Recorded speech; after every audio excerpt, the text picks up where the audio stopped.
श्री रामकृष्ण देव के उपदेश वचनामृत पृष्ठ क्रमांक 88 27 अक्टूबर 1882।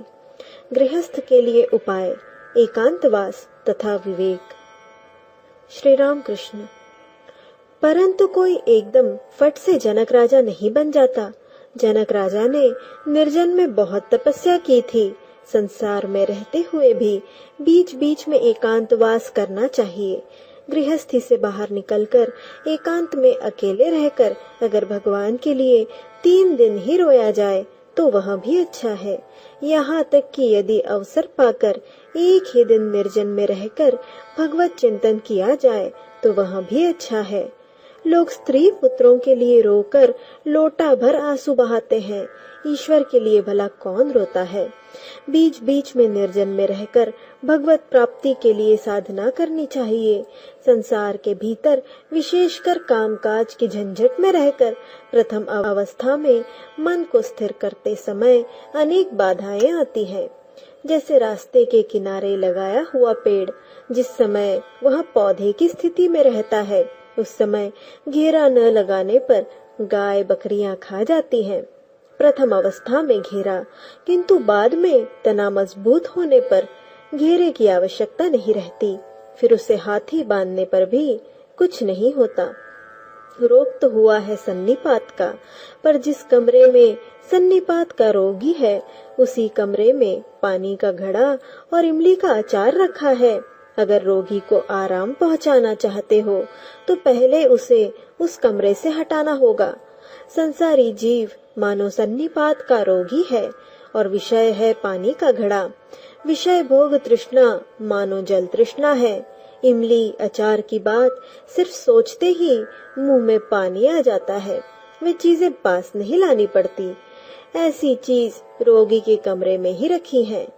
संसार में स्त्री सहवास ऐसी ही चीज है। इसीलिए निर्जन में जाकर चिकित्सा कराना आवश्यक है। विवेक वैराग्य प्राप्त करके संसार में प्रवेश करना चाहिए। संसार समुद्र में काम क्रोध आदि मगर हैं। बदन में हल्दी मलकर पानी में उतरने पर मगर का डर नहीं रहता। विवेक वैराग्य ही हल्दी है। सद सत विचार का नाम विवेक है। ईश्वर ही सत है, नित्य वस्तु है, बाकी सब असत अनित्य 2 दिन के लिए है। यह बोध ही विवेक है। और ईश्वर के प्रति अनुराग चाहिए, प्रेम आकर्षण चाहिए, जैसा गोपियों का कृष्ण के प्रति था। एक गाना सुनो। भावार्थ। विपिन में बंसी बज उठी, मुझे तो जाना ही होगा। श्याम मेरी राह देख रहा है, तुम लोग चलोगी या नहीं बताओ। तुम लोगों के लिए श्याम एक नाम है, पर सखी मेरे लिए श्याम हृदय की व्यथा है। बंसी तुम्हारे कान में बजती है, पर मेरे तो वह हृदय में बजती है। श्याम की बंसी बज रही है। हे राधे अब चलो, तुम्हारे बिना कुंज में शोभा नहीं आती। श्री राम कृष्ण ने अश्रुपूर्ण नेत्रों से यह गीत गाते गाते केशववादी भक्तों से कहा, राधा कृष्ण को मानो या न मानो, पर उनके इस आकर्षण को तो ग्रहण करो। ईश्वर के लिए इस प्रकार की व्याकुलता हो, इसके लिए प्रयत्न करो। व्याकुलता के आते ही उन्हें प्राप्त किया जा सकता है। गीता 12:4। संनियम्येन्द्रियग्रामं सर्वत्र समबुद्धयः ते प्राप्नुवन्ति मामेव सर्वभूतहिते रतः।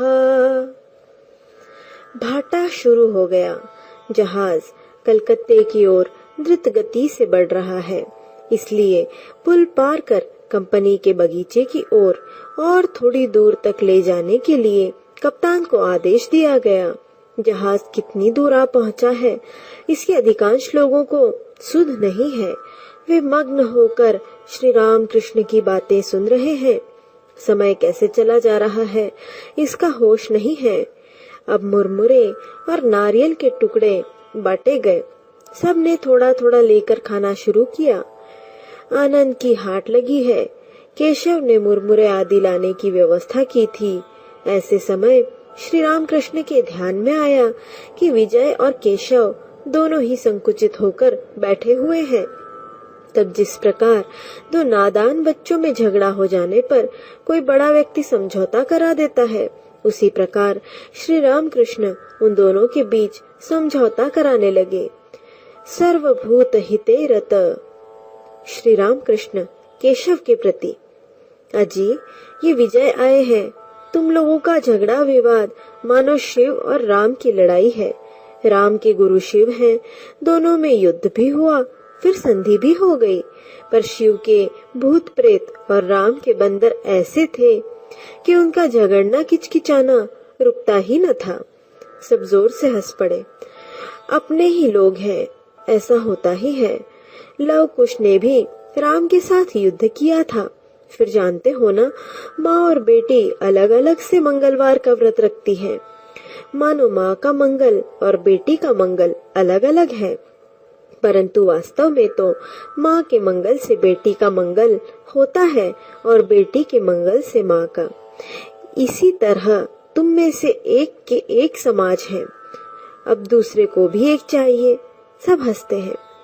पर यह सब जरूरी है? तुम कहोगे कि जहाँ भगवान ने स्वयं लीला की, वहाँ जटिला कुटिला की क्या जरूरत थी? पर जटिला कुटिला के सिवा लीला पुष्ट नहीं हो पाती, बिना उनके रंग नहीं चढ़ता। सब जोर से हंसते हैं। रामानुज विशिष्टाद्वैतवादी थे, उनके गुरु थे अद्वैतवादी। आखिर दोनों में अनबन होने लगी। गुरु शिष्य आपस में एक दूसरे के मत का खंडन करने लगे। ऐसा हुआ करता है, चाहे जो कुछ हो, फिर भी है तो अपने ही। गीता 11:43।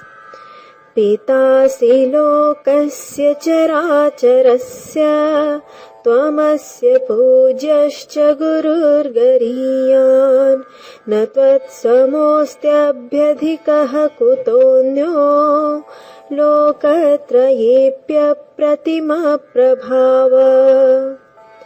गुरु गिरी और ब्राह्म समाज एक सच्चिदानंद ही गुरु है। सब लोग आनंदित हैं।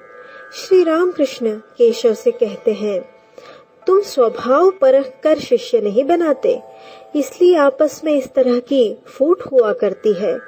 सभी मनुष्य दिखने में एक सरीखे हैं, पर हर एक का स्वभाव भिन्न है। किसी के भीतर सत्वगुण अधिक है, किसी के भीतर रजोगुण, तो किसी के भीतर तमोगुण। गुझिया बाहर से एक सी दिखाई देती है, पर किसी के भीतर खोया, किसी के भीतर नारियल, तो किसी के भीतर उड़द की दाल होती है। सब हंसते हैं। मेरा भाव क्या है जानते हो? मैं खाता पीता और मजे में रहता हूँ, बाकी की सब माँ ही जाने। 3 बातों से मेरी देह में मानो कांटा चुभ जाता है, गुरु, कर्ता और बाबा। गुरु एकमात्र सच्चिदानंद ही है, वे ही सबको शिक्षा देंगे। मेरा संतान भाव है। वैसे मनुष्य गुरु तो लाखों मिलते हैं, सभी गुरु बनना चाहते हैं, शिष्य कौन बनना चाहता है? लोग शिक्षा देना बड़ा कठिन है। यदि ईश्वर का साक्षात्कार हो और वे आदेश दे तो यह संभव हो सकता है। नारद शुकदेव आदि को आदेश हुआ था, शंकराचार्य को आदेश हुआ था। आदेश न मिलने से तुम्हारी बात कौन सुनेगा? कलकत्ते के लोगों की हुल्लड़बाजी तो जानते ही हो। जब तक नीचे लकड़ी जलती है, तब दूध उफनकर ऊपर आता है। लकड़ी को खींच लेते ही सब कुछ शांत हो जाता है। कलकत्ते के लोग हुल्लड़बाज हैं। अभी एक जगह कुआं खोद रहे हैं, पानी चाहिए, वहाँ पत्थर निकलने लगे कि खोदना छोड़ दिया। और एक जगह खोदना शुरू किया, वहाँ रेती निकलने लगी कि वह जगह भी छोड़ दी। फिर दूसरी जगह खोदने ही लगे। यही तो उनका हाल है। परंतु आदेश मिला है, यह केवल मन में सोच लेने से नहीं चलता। ईश्वर सचमुच ही दर्शन देते हैं और बातचीत करते हैं। इसी अवस्था में आदेश प्राप्त हो सकता है। इस प्रकार आदेश प्राप्त व्यक्ति की बातों में कितना जोर होता है। पर्वत भी टल जाता है। सिर्फ लेक्चर से क्या होगा? लोग कुछ दिन सुनेंगे, फिर भूल जाएंगे, उसके अनुसार नहीं चलेंगे। पूर्व कथा। भाव नेत्रों से हालदार पुकुर का दर्शन। उस ओर हालदार पुकुर नाम का एक तालाब है।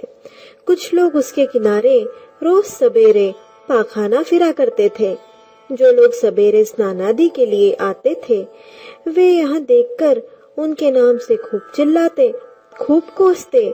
पर दूसरे दिन फिर वही हाल, पाखाना फिरना बंद नहीं होता था। तब लोगों ने कंपनी को यह बात जताई। कंपनी वालों ने एक चपरासी को भेजा। जब उस चपरासी ने आकर एक कागज चिपका दिया, यहाँ पाखाना न फिरे, तब सब बंद हो गया। सब हंसते हैं। लोग शिक्षा देना हो तो चपरास चाहिए, नहीं तो वह हास्यास्पद बात हो जाती है। खुद को ही नहीं मिली, दूसरों को देने चला। एक अंधा दूसरे अंधे को राह बताते हुए ले चला है। हास्य। इससे हित होने के बजाय विपरीत ही होता है। ईश्वर लाभ होने पर अंतर्दृष्टि प्राप्त होती है। उसी समय किसे कौन सा रोग है, यहाँ समझ में आता है। योग्य उपदेश दिया जा सकता है। अहंकार विमूढ़ात्मा कर्ता हम इति मन्यते। आदेश न मिलने पर मैं लोगों को शिक्षा दे रहा हूँ, इस प्रकार का अहंकार होता है। अहंकार होता है अज्ञान के कारण। अज्ञान से ऐसा लगता है कि मैं करता हूँ। ईश्वर ही करता है। ईश्वर सब कुछ कर रहे हैं, मैं कुछ नहीं कर रहा हूँ। यह बोध हो जाने पर तो मनुष्य जीवन मुक्त हो गया। मैं करता हूँ, इस बोध के कारण ही इतना दुख, इतनी अशांति पैदा होती है।